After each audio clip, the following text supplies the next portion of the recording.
Hello दोस्तों, मैं अमित कुमार सिंह आपका अमित सिविल सर्विसेज एकेडमी में एक बार फिर से स्वागत करता हूं। दोस्तों, बिहार स्पेशल का सीरीज मेरे चैनल पर अमित सिविल सर्विसेज एकेडमी पर चल रहा है। आप देख रहे हैं बिहार का इतिहास में। अभी इस पे जो भी हम लोग चर्चा कर रहे हैं, बिहार के इतिहास के जो भी क्वेश्चंस हैं और उसका डिटेल्ड हम लोग देख रहे हैं कि कौन कौन सा क्वेश्चन इंपॉर्टेंट है। देखिए दोस्तों, बीपीएससी, बिहार एसएससी, चाहे बिहार का कोई भी एग्जाम हो, उसमें बिहार स्पेशल से क्वेश्चन आना ही आना है। इसमें बिहार का इतिहास, बिहार का भूगोल, बिहार का जो भी पृष्ठभूमि है उससे क्वेश्चन पूछा जाता है, बिहार से संबंधित सारे क्वेश्चन। तो हम लोग चलते हैं दोस्तों, आज का पहला क्वेश्चन लेते हैं।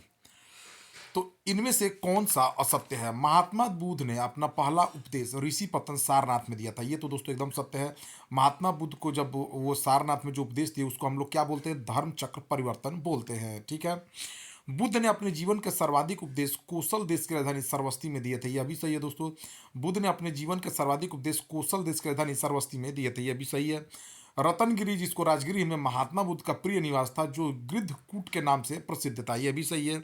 गौतम बुद्ध के राजा शिष्य अनुयायी बिंबिसार, अजातशत्रु, प्रसेनजित, उदयन तथा अशोक।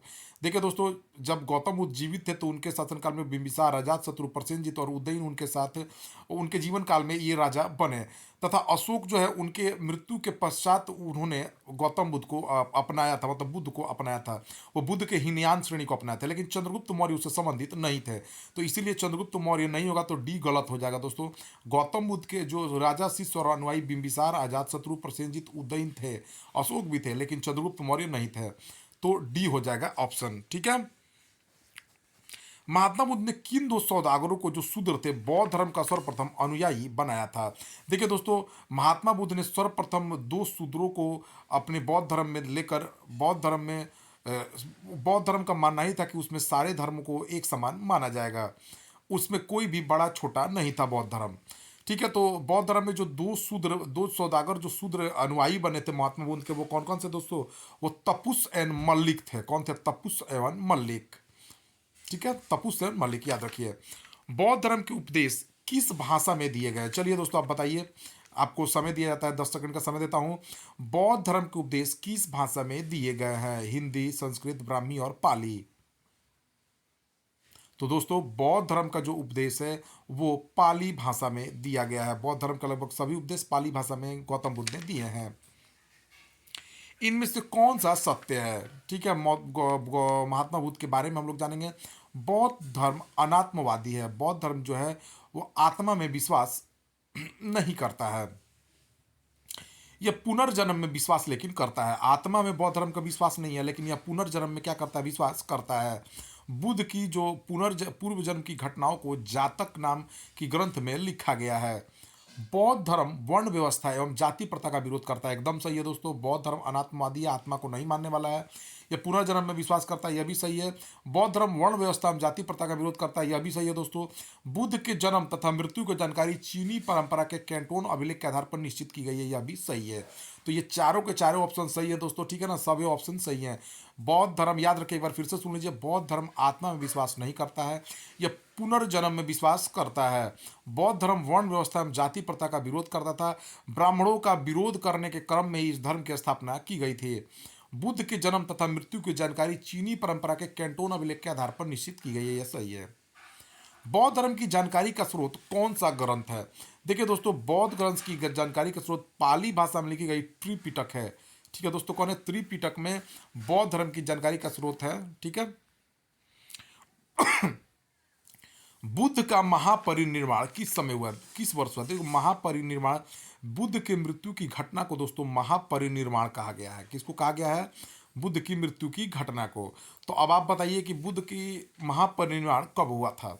तो देखिए दोस्तों, बुद्ध का जो महापरिनिर्वाण हुआ था वह 483 ईसा पूर्व में इनकी मृत्यु हो गई थी, और इनका जन्म जो हुआ था 563 ईसा पूर्व में हुआ था। अगर पूछते कि इनका जन्म कहाँ हुआ था, तो लुम्बिनी में, जो आज नेपाल में है, और 483 ईसा पूर्व में इनकी मृत्यु कहाँ हुई थी? तो देखिए, यह गए थे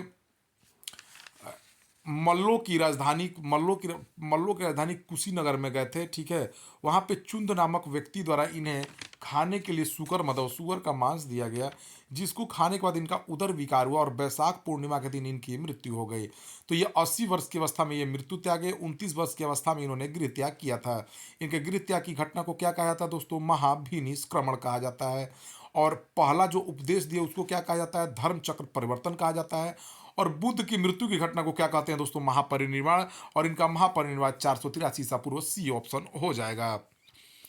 बौद्ध धर्म के ग्रंथों में त्रिपिटक में कौन सा शामिल नहीं है? देखिए, बौद्ध ग्रंथ का जो त्रिपिटक पाली है उसमें बुद्ध की जानकारी मिलती है।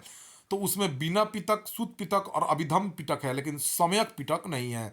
विनय पिटक और सुत्त पिटक की जो स्थापना है दोस्तों, जो दो भागों में विभक्त किया गया बुद्ध की जानकारी है कि स्रोतों को, यह प्रथम बौद्ध संगति में किया गया था इसका। और तृतीय बौद्ध संगति में अभिधम्म पटक पिटक को जोड़ दिया गया, जो अशोक के शासनकाल में हुआ था। किस ग्रंथ में बुद्ध के पूर्व जन्मों की कहानियां हैं? देखिए दोस्तों, जातक जो ग्रंथ है उसमें बुद्ध के पूर्व जन्मों की कहानियां उसमें है। ठीक है। और जो निकाय है वो बौद्ध धर्म के सिद्धांतों के बारे में उसमें जानकारी है। किन पाली ग्रंथों से मौर्यकालीन इतिहास की जानकारी मिलती है? देखिए, जो है जो पाली ग्रंथ हैं, दीपवंश और महावंश से जो है मौर्यकालीन इतिहास की जानकारी मिलती है दोस्तों। ये बहुत बार पूछा हुआ क्वेश्चन है। दीपवंश और महावंश के जो पाली ग्रंथ हैं उनसे मौर्यकालीन इतिहास की जानकारी मिलती है, इसको ध्यान रखिए।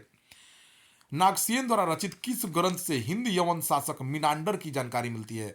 देखिए दोस्तों, मिलिंद पन्हो, जिसको नागसेन ने लिखा था, उसके द्वारा जो रचित ये पुस्तक है या ग्रंथ का, ये हिंद यवन शासक मिनांडर की जानकारी उससे मिलती है। किस ग्रंथ के माध्यम से अशोक के उत्तराधिकारियों से लेकर पुष्यमित्र शुंग तक के शासकों की जानकारी मिलती है? तो दोस्तों, कि क्वेश्चन फिर से सुनिए। किस ग्रंथ के माध्यम से अशोक के उत्तराधिकारियों से लेकर पुष्यमित्र शुंग तक के शासकों की जानकारी मिलती है? दोस्तों, ये दिव्यदान है। दिव्यदान ग्रंथ के द्वारा जो है पुष्यमित्र शुंग से लेकर अशोक के उत्तराधिकारियों के शासन की जानकारी मिलती है। किस प्रसिद्ध चीनी यात्री ने 6 वर्षों तक नालंदा विश्वविद्यालय से शिक्षा प्राप्त करके अपनी यात्रा वृतांत को सीयू की नामक पुस्तक में लिखा था? तो दोस्तों, यह जो है हेनस्वांग जो है, जो 139 देशों का विवरण में उसके सीयूकी से मिलता है। वह 16 वर्षों तक यहाँ पर निवास किया तथा वह हर्षवर्धन के शासनकाल में भारत आया था। उसने नालंदा विश्वविद्यालय में 6 वर्षों तक शिक्षा प्राप्त की। 16 वर्षों तक वह भारत में रहा और अपनी यात्रा वृत्तांत को उसने सीयूकी नामक पुस्तक में लिखा। इस सीयूकी में वो 139 देशों का विवरण मिलता है। भारत ने बौद्ध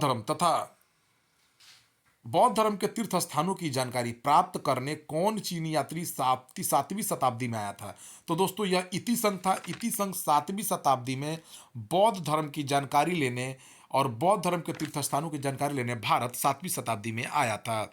महाकश्यप की अध्यक्षता में 483 ईसा पूर्व प्रथम बौद्ध संगति किसके शासनकाल में राजगिरी में हुई थी? देखिए दोस्तों, प्रथम बौद्ध संगति 483 ईसा पूर्व में महाकश्यप की अध्यक्षता में राजगिरी में अजात शत्रु के शासनकाल में हुई थी। इसमें क्या किया दोस्तों? इसका जो उद्देश्य था इस बौद्ध संगति का, इस बौद्ध संगति में दोस्तों क्या किया गया? बुद्ध के उपदेशों को सुत्त पिटक तथा विनय पिटक में क्या कर दिया गया? सम्मिलित कर दिया गया। ठीक है, याद रखिए। तो ये हो गया प्रथम बौद्ध संगति। तृतीय बौद्ध संगति की बात की जाए तो देखिए, तृतीय बौद्ध संगति की अध्यक्षता जो है मोगली ने की थी।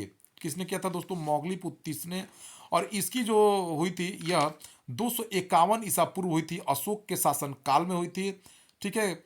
और इसमें जो है संघ भेद के नियमों को कठोर बनाया गया तथा तीसरा पिटक अभिधम्म पिटक इसमें जोड़ दिया गया। तो आपसे कुछ भी क्वेश्चन पूछा जा सकता है कि किसके शासन काल में हुई थी, कब हुई थी, कहाँ हुई थी, अध्यक्ष कौन थे और इसमें क्या क्या सुधार किए गए। तो तृतीय बौद्ध संगति के बारे में जान लीजिए। अशोक के शासनकाल में हुआ। कहाँ पे हुआ? पाटलिपुत्रा में हुआ। मोगली इसके अध्यक्ष थे। 251 ईसा पूर्व में हुआ। और इसमें क्या किया गया? संघ के नियमों को कठोर बनाया गया। साथ ही साथ और क्या किया गया दोस्तों? इसमें अभिधम्म पिटक को जोड़ दिया गया। द्वितीय बौद्ध संगति कहाँ आयोजित हुई? देखिए, द्वितीय बौद्ध संगति जो हुई दोस्तों, मैं बता देता हूँ आपको, यह किसके शासनकाल में हुई दोस्तों? द्वितीय बौद्ध संगति ये वैशाली में हुई, कालाशोक के शासनकाल में हुई। सब्बा कामी या सर्वकामी इसके अध्यक्ष थे और 383 ईसा पूर्व में हुई थी। ठीक है दोस्तों, याद रखिए किसमें हुई थी? वैशाली कालाशोक के शासनकाल में हुई थी। ठीक है ना। किस बौद्ध संगति में बौद्ध धर्म दो भागों में महायान तथा हीनयान में विभाजन हो गया उसका। तो देखिए दोस्तों ये किस में हुआ? चतुर्थ जो बौद्ध संगति हुई 72 ईस्वी में, उसमें जो है यह दो भागों में विभक्त हो गई और यह जो है कुंडल वन कश्मीर में हुई, कनिष्क के शासन काल में हुई यह बौद्ध संगति। इसके उपाध्यक्ष जो उपाध्यक्ष थे वसुमित्र थे और उपाध्यक्ष अश्वघोष हुए। और जो अब एक और क्वेश्चन पूछता है कि अशोक जो है कौन सा बुद्ध धर्म को मानते? तो हीनयान शाखा को वो मानते थे। महान अशोक सम्राट ने बौद्ध धर्म के किस संप्रदाय को संरक्षण दिया था? तो हीनयान शाखा को। ठीक है, याद रखिए, बहुत इंपॉर्टेंट है। बौद्धों के महायान संप्रदाय क्या है दोस्तों? बौद्धों के महायान संप्रदाय के इनमें से कौन सा असत्य है? देखिए दोस्तों, बौद्धों के महायान संप्रदाय में पहला ऑप्शन है कि बुद्ध एक देवता थे, मानव जाति के कल्याण पर यह आधारित था। कहने का मतलब है कि महायान संप्रदाय जो है वो कहता था कि बुद्ध एक देवता है और वो मानव जाति के कल्याण पर आधारित है। ये मूर्ति पूजा के प्रबल पक्षधर थे। ये भी सही है, बुद्ध एक देवता थे। ये लोग महायान संप्रदाय के लोग बुद्ध को देवता मानते थे। धार्मिक भाषा इनकी संस्कृति तथा अनेक भिक्षुओं के लिए इन्होंने मंदिर बनवाए। विश्वास पर आधारित संप्रदाय जिसने गृहस्थ जीवन को महत्व दिया, स्वर्ग प्राप्ति जिसका लक्ष्य था। इस चारों के चारों से ये याद रखिए। देखिए ये महायान संप्रदाय के बारे में, महायान संप्रदाय के जो लोग थे वो बुद्ध को एक देवता मानते थे। ये मानव जाति के कल्याण पर आधारित था, मूर्ति पूजा के प्रबल पक्षधर थे, धार्मिक भाषा इनकी संस्कृति तथा अनेक भिक्षुओं के मंदिर बनवाए, विश्वास पर आधारित संप्रदाय जिसने गृहस्थ जीवन को महत्व दिया, स्वर्ग प्राप्ति जिसका लक्ष्य था। तो ये चारों के चारों सही हुए। इसका विस्तार जापान, कोरिया, चीन, मंगोलिया, तिब्बत तथा अमेरिका तक हुआ था। तो अमेरिका दोस्तों गलत हो जाएगा। तिब्बत तक इसका जो महायान शाखा है इसका विस्तार जापान, कोरिया, चीन, मंगोलिया, तिब्बत तक हुआ है, लेकिन अमेरिका है तो ई ऑप्शन गलत हो जाएगा। हीनयान संप्रदाय में के बारे में क्या असत्य है? देखिए दोस्तों, व्यक्तिवादी धर्म की अवधारणा को ये मानते थे। ये जो है जो महायान लोग थे वो क्या मानते थे? भगवान को ही मानते थे, उसको भगवान मानते थे, लेकिन यह व्यक्ति विशेष की पूजा करते थे। बुद्ध एक पवित्र विचारक और महान व्यक्ति के रूप में स्वीकार्य है। जो हीनयान धर्म के लोग हैं वो बुद्ध को भगवान नहीं मानते थे, उनके एक पवित्र विचार को और महान व्यक्ति के रूप में स्वीकार करते थे। मूर्ति पूजा का प्रबल विरोधी थे हीनयान धर्म के लोग। मंदिर का निर्माण इन्होंने नहीं किया। इनकी धार्मिक भाषा पाली थी और यह जो विश्वास पर रहते हैं तर्क पर आधारित संप्रदाय का निर्माण करना चाहते थे। जीवन का अंतिम लक्ष्य इनका मोक्ष प्राप्ति था। यह भी सही है। इसका विस्तार जावा, श्रीलंका, म्यांमार तक हुआ था, जापान तक नहीं हुआ था। ठीक है ना, हीनयान का विस्तार जावा, श्रीलंका, म्यांमार तक हुआ था। तो ये दोस्तों ई गलत हो जाएगा। ठीक है। बौद्ध धर्म की एक शाखा वज्रयान थी जो तंत्र मंत्र से युक्त थी। इसका प्रमुख केंद्र कहाँ था? देखिए, बौद्ध धर्म की एक शाखा वज्रयान थी जो तंत्र मंत्र से युक्त थी। इसका प्रमुख केंद्र जो था भागलपुर का विक्रमशिला विश्वविद्यालय था। बुद्ध के पंचशील सिद्धांत का वर्णन किस उपनिषद में मिलता है दोस्तों? तो यह जो है दोस्तों किस में मिलता है? छांदोग्य उपनिषद में बुद्ध के पंचशील सिद्धांत का वर्णन मिलता है। तो दोस्तों ये रहा आज का इंपॉर्टेंट क्वेश्चन। ठीक है दोस्तों, डेली मैं आपको बिहार इतिहास, बिहार भूगोल, बिहार स्पेशल के वीडियो मिलते रहेंगे। तो मेरे चैनल को सब्सक्राइब कर लीजिए, जल्दी जल्दी दोस्तों में शेयर कर दीजिए इंपॉर्टेंट क्वेश्चन प्राप्त करने के लिए, वो भी डिस्कशन के साथ दोस्तों। Thank you for watching my video.